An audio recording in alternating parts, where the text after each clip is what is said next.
My friends, my fellow strivers, do you feel the silent drain of the digital herd, where your unique voice is lost in an echo chamber of fleeting trends? Do you taste the bitter pill of quiet compromise, trading a piece of your soul for a moment of ease or acceptance? Do you feel your life's work shrinking into a mere transaction for survival, devoid of higher purpose? These are the invisible cages of the modern age. They stifle the giant within you, but no more. In this address, I will show you precisely how to shatter these cages, forge your own unshakable integrity, and become the one the world is waiting for. The entire world, my friend, is issuing a single desperate cry that echoes through the halls of industry, the corridors of power, and the silent chambers of your own heart. It is not a call for new systems, for they are but cold machinery. It is not a plea for more wealth, for gold cannot purchase an ounce of courage. It is not a request for power, or even for the mighty pen of the poet. No, the call is simpler, more profound, more primal. It is a call for humanity in its truest form. I hear it now, rising from the soul of a generation. Wanted men, wanted women. Not cogs in a machine, not echoes in a crowd, but individuals forged in the fires of conviction. This is the great demand of our time, the vacancy that you, and only you, can fill. The world does not need another copy. It desperately, urgently needs the original that is you, awakened and unafraid. Are you ready to answer that call? To become that person? The great writer Alexandre Dumas pierced the heart of this matter with a question that rings with eternal truth. He said, "All the world cries, where is the man who will save us? We want a man." And then, with a flourish of genius, he answers his own query, turning the telescope of observation into a mirror of self-reflection. He declares, "Don't look so far for this man, you have him at hand." This man, it is you, it is I, it is each one of us. Do you hear the power in that? The responsibility is not on some distant hero, not on some elected savior, not on a committee or a system. The hero is in your own skin. The power resides in your own will. Dumas continues, laying out the grand paradox of human potential. How to constitute oneself a man. Nothing harder, if one knows not how to will it. Nothing easier, if one wills it. The entire universe of possibility hinges on that single explosive act of the will. To decide, to commit, to will yourself into the person you were born to be. This is not some newfangled philosophy, my friend. This is an ancient truth. Think of the cynic Diogenes, searching with a lit lantern in broad daylight through the bustling streets of ancient Athens. When asked what he was doing, what was his reply? "I'm looking for a man." He was not looking for a body, for the streets were full of them. He was searching for a soul alight with integrity, a mind that was its own master. This search is as relevant today in our crowded digital squares as it was in the dusty agora then. He found no one. And in the marketplace when he cried out, "Hear me, O men," and a crowd of the curious and the idle gathered, he dismissed them with scorn, proclaiming, "I called for men, not pygmies." He saw a populace of diminished spirits, of people shrunken by conformity and fear. This is the great danger we all face, to become pygmies in a world that calls for giants. Every time you mute your convictions, every time you follow the crowd against your better judgment, you are shrinking. Look around you. Over the door of every profession, every great enterprise, every noble calling, there is an invisible yet permanent advertisement. It is etched in the very fabric of reality. It reads, in letters of fire, "Wanted, a man." A woman. Not a resume, not a degree, not a list of skills, but a fully realized human being. The world is saturated with applicants, but starved of true candidates. It is looking for the person who will not lose their sacred individuality in the swirling chaos of a crowd. It is desperate for the soul who has the sheer, unadulterated courage of their convictions, who can stand firm and thunder no, when 1,000 weaker voices are whispering yes. This is the first and most crucial test of character. Can you stand alone? Can you hold your ground when the tide of popular opinion threatens to sweep you away? Your power, your influence, your very destiny begins at the precise moment you stop seeking approval and start embodying conviction. Consider the magnetic needle of a compass. In a world of metallic chaos of stray influences and pulls, a cheap compass will spin wildly useless. It points wherever the nearest, strongest, but not truest, force dictates. This is the person of weak character. They are pulled by the magnetism of the mob, by the lure of easy money, by the flattering pull of popular praise. Their needle of integrity has no true north. But the true man, the true woman, is like a gyroscopic compass. It is internally stabilized. It has a mighty purpose, a central conviction, that keeps it pointed true, regardless of the pitching and rolling of the ship in the storm. This is what the world is looking for. A person who is dominated by a mighty purpose, yet is not a fanatic. They will not permit one great faculty to dwarf, cripple, or mutilate the rest of their magnificent manhood or womanhood. They do not allow the overdevelopment of their ambition to stunt the growth of their empathy, or the sharpening of their intellect to paralyze the wisdom of their heart.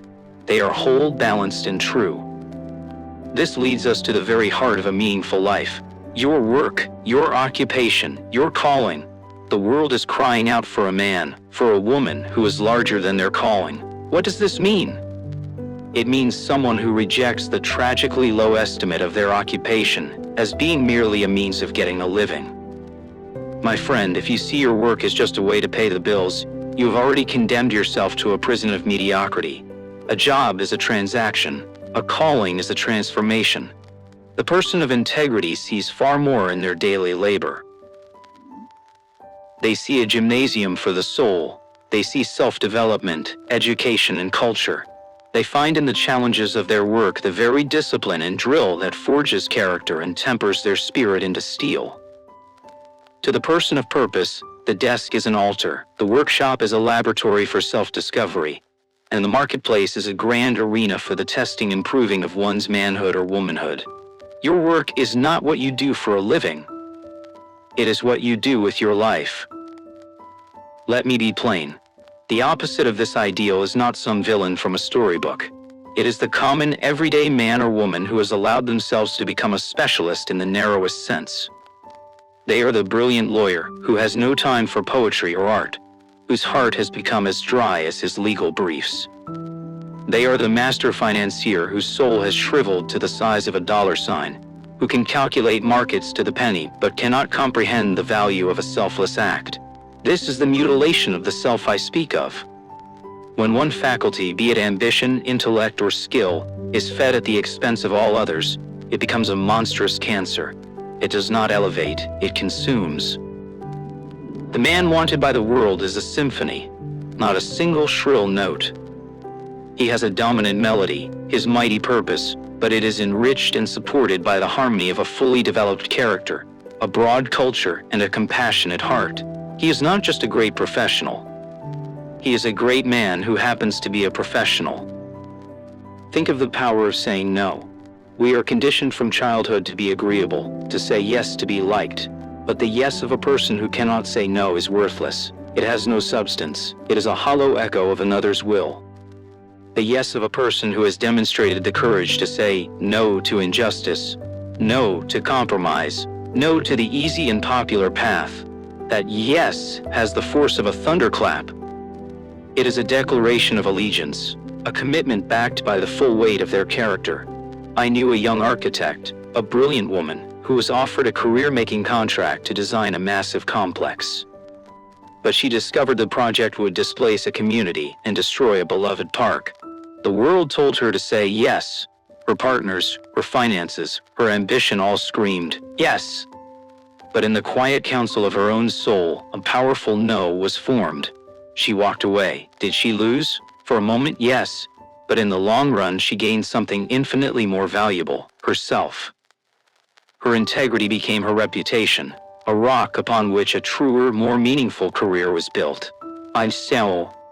So many people live their lives as if they are tenants in their own bodies, waiting for a landlord to give them permission to renovate. They wait for a boss to notice them, for a partner to validate them, for society to approve them. This is the philosophy of the pygmy.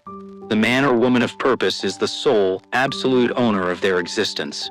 They do not ask for permission to be great, they grant it to themselves. This is the essence of what Dumas meant, nothing easier if one wills it.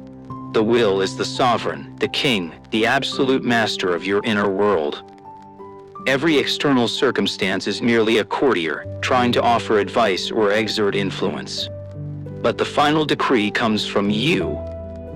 The decision to get up after being knocked down, the decision to learn a new skill, the decision to hold your tongue or to speak your truth, the decision to be a victim of your past or the architect of your future. These are all acts of the will. Stop being a tenant in your own life. Seize the deed, take ownership. Begin the grand and glorious renovation of your own soul. The world respects strength, but it mistakes the nature of true strength.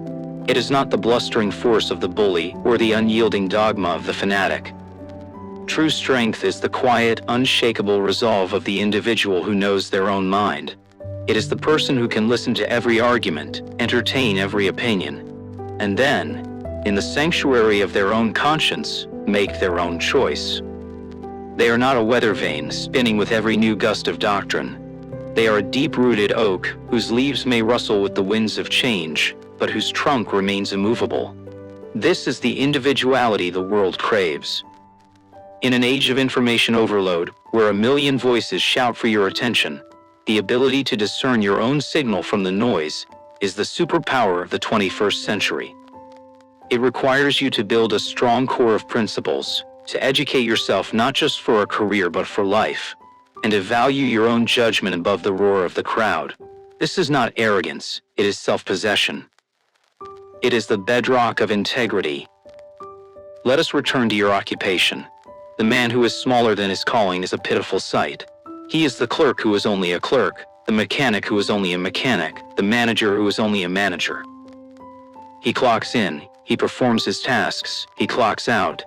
His soul is left at home, or perhaps he has forgotten he has one. But the man who is larger than his calling, he is a force of nature. He is the clerk who sees himself as an agent of order and efficiency, bringing harmony to a chaotic process. He is the mechanic who sees himself as a guardian of safety, a master of complex systems. He is the manager who sees himself not as a boss, but as a cultivator of human potential, a developer of talent. Do you see the difference? It is a revolution in perspective. The task does not change, but the person performing it is transformed. This is how you find purpose. You do not wait for a grand and glorious profession. You bring grandeur and glory to the profession you have now by infusing it with the full force of your character and your highest ideals. This notion that one faculty must not cripple the others is of paramount importance. Consider the bodybuilder who develops massive arms but neglects his heart and collapses from the strain. The same is true of our inner faculties. The obsessive pursuit of a single goal, to the exclusion of all else, creates a fragile, brittle greatness. It is the scientist who loses their humanity in the lab, the artist who sacrifices their family for their art, the activist who burns with such righteous fire they scorch everyone around them. The person the world needs is strong, yes, but also supple. They are focused but also aware. They cultivate what I call a mental trinity: a sharp mind for clear thinking, a courageous heart for compassionate action, and a disciplined will to execute their vision. When these three are in balance, you create a character that is not only effective but also resilient, not only successful but also noble. Strive for this balance. Read a poem, learn an instrument, volunteer your time. Do something utterly unrelated to your primary ambition. This is not a distraction, it is the vital cross-training that prevents injury to the soul. Why do so many fail to achieve this? Because they mistake the means for the end. They see their occupation merely as a tool for getting a living, like a hammer used only to pound nails. But the master craftsman sees the hammer as an extension of his own arm, a tool for creation, discipline, and expression. The person wanted by the world sees their work as a grand opportunity for education. Not just the education that fills the head with facts, but the greater education that drills the character. Every difficult client is a lesson in patience. Every failed project is a masterclass in resilience. Every tedious task is a drill in diligence. Every success is a test of humility. When you adopt this mindset, your entire professional life becomes your university, and the curriculum is the development of your own manhood or womanhood. You are not just earning a salary, you are earning a soul. You are not just building a career, you are building a character. This is the secret alchemy that turns the lead of daily drudgery into the gold of a life well lived. The fear of losing one's individuality in a crowd is a primal, intelligent fear. A single stick is easily broken, but a bundle is strong, you say. But what if the bundle is being thrown into a fire? The strength of the group is only a virtue if the group is moving in a virtuous direction. Too often, the crowd is a force for mediocrity, for cowardice, for the suppression of dissent. It is a warm, comfortable blanket that smothers the fire of genius. The man or woman of purpose must be willing to be cold for a while. They must be willing to stand apart, to be misunderstood, to be the lone voice in a chorus of agreement. Think of every great innovator, every reformer, every true artist. Their journey began with a separation from the crowd. Galileo, insisting the earth moved. Wilberforce, demanding the abolition of slavery. Susan B. Anthony, fighting for a woman's right to vote. They were not strengthened by the crowd, they were strengthened by their opposition to it. Their individuality was not a weakness to be shed, but the very source of their world-changing power. Let us dissect this mighty purpose. It is not merely a goal, like I want to be rich or I want to be famous. Those are appetites, not purposes. A true purpose is a North Star. It is a principle of contribution. It is the why that fuels your what. A purpose might be, I will use my legal skills to defend the innocent, or I will build a business that creates real value and treats its employees with dignity, or I will create art that reminds people of their shared humanity. A purpose is generative, an appetite is consumptive. A purpose builds the world, an appetite feeds on it. This is why a person with a mighty purpose can weather any storm. When their why is strong enough, they can endure any how. This purpose becomes the organizing principle of their life. It informs their decisions, disciplines their habits, and gives meaning to their sacrifices. Without it, you are merely a collection of conflicting impulses. With it, you are an integrated, directed force of nature. The world today is drowning in systems, complex, clever, and often utterly useless without the right person to operate them. We have systems for productivity, systems for education, systems for governance, but a system is like a sword. In the hand of a coward, it is an encumbrance. In the hand of a tyrant, it is a menace.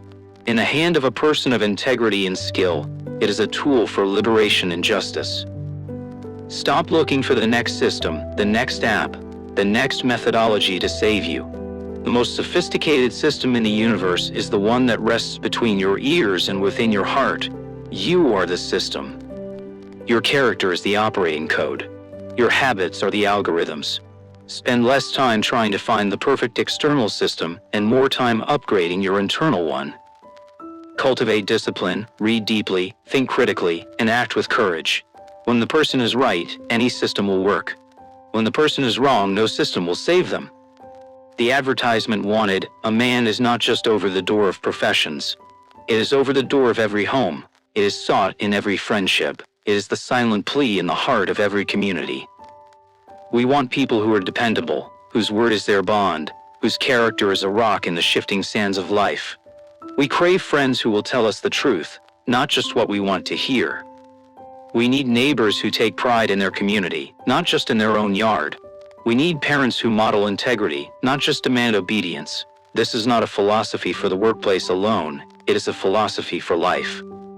The person you are building in your career, through discipline and the pursuit of excellence, is the same person you bring home to your family, the same person you are with your friends. There is no work you and home you. There is only one you, and the world in all its facets is calling for that one, true, integrated you to please stand up. So what of wealth and power? The poem I cited dismisses wealth in mountain piles and power with gracious smiles. Does this mean we must be poor and powerless? Absolutely not. It is a warning against making them the goal. Wealth and power are byproducts. They are consequences. They are the shadows cast by a person of great stature. Pursue wealth for its own sake and your soul will starve. Pursue power for its own sake, and you will become a monster. But pursue the development of a magnificent character, pursue a mighty purpose of service and contribution, and wealth and influence will often be drawn to you as iron filings to a great magnet. And when they arrive, they will not own you, because you were never seeking them. You will own them. You will wield them as tools to further your purpose, not as ends in themselves. The world does not need more rich pygmies or powerful cowards. It needs men and women of character to whom it can entrust its wealth and its power. And what of faiths with rigid eyes? This is not an attack on faith itself, but on the closing of the mind. It is a criticism of the person who has mistaken their map for the territory. They hold their beliefs so tightly that there is no room for new information, no space for growth, no possibility of being wrong. The man or woman of true intellectual integrity has strong convictions, but holds them with an open hand. They are willing to test them, to question them, to refine them in the face of new evidence. They are not afraid to say, "I was wrong." In fact, they see admitting error not as a weakness, but as a profound strength, an indication that they are smarter today than they were yesterday. This is the scientific spirit applied to the whole of life. Be a passionate believer, but a humble learner. Build your house of belief on the bedrock of principle, but leave the windows open to let in the light of new discovery. The world wants believers, yes, but not blind ones.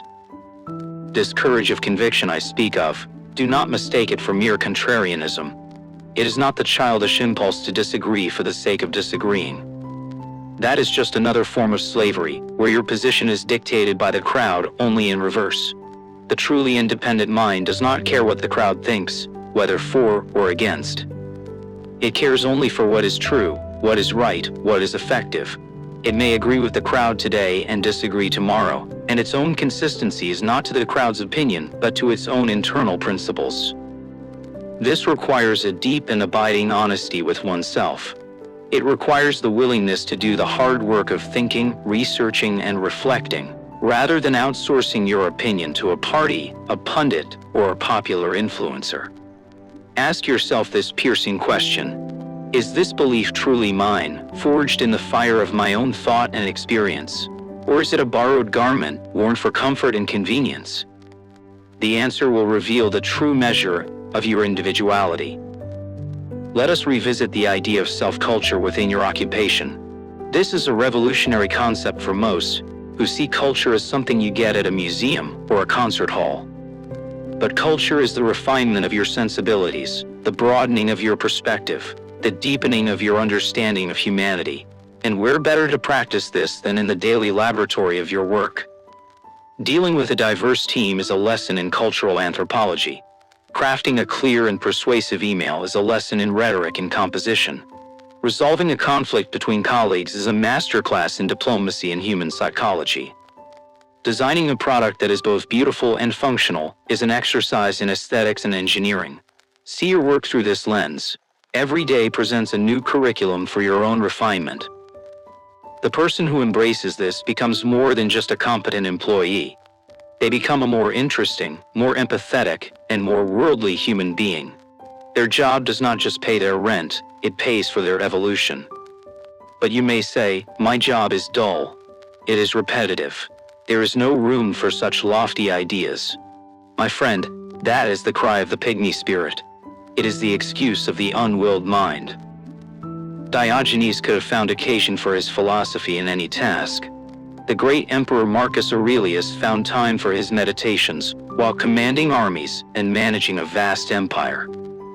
The opportunity for drill and discipline exists precisely in the repetitive task. It is a chance to perfect your focus, to achieve a state of flow, to find joy in execution and excellence for its own sake. The dullness is not in the job. It is in the eye of the beholder.